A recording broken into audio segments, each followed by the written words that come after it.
Sziasztok! Rajzoljunk együtt mézes kalácsházat! Kezdjük a háztető megrajzolásával. Ezt a háromszögformát hullámvonalakkal kövessük le.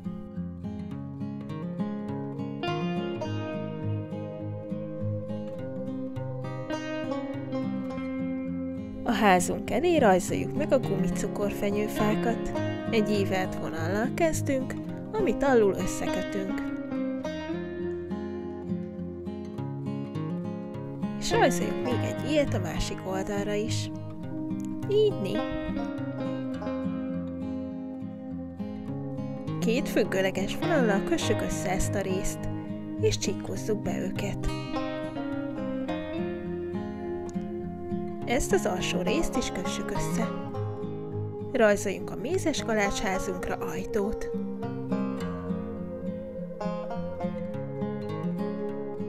Ezután díszítsünk pár gumicukorral a házat. Ehhez kis félköröket rajzolok.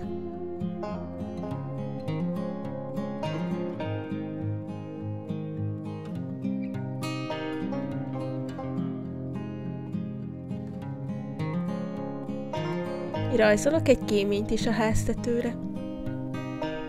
Majd megrajzolom az ablakokat is. Nyugodtan kedvetek szerint díszítsétek a házikótokat.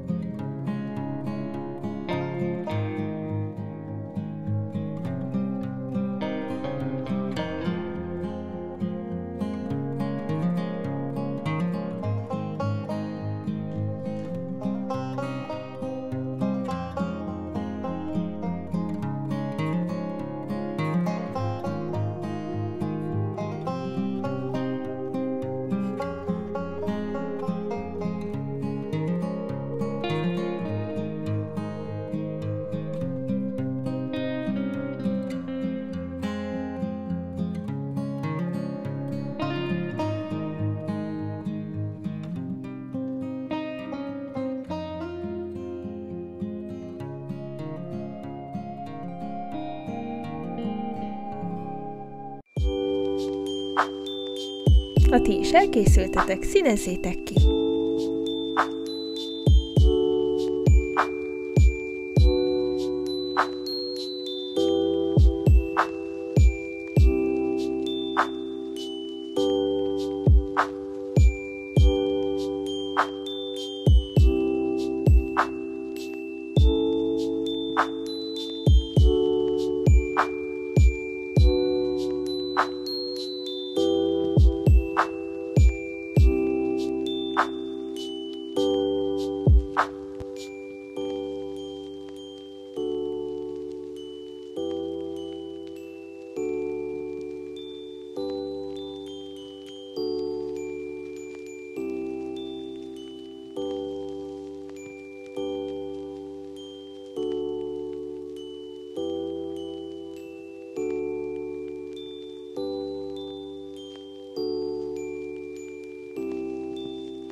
Elkészültünk! Ha tetszett, dobjatok egy lájkot és iratkozzatok fel! További karácsonyi rajzokért pedig nézzetek szét a csatornámon. Sziasztok!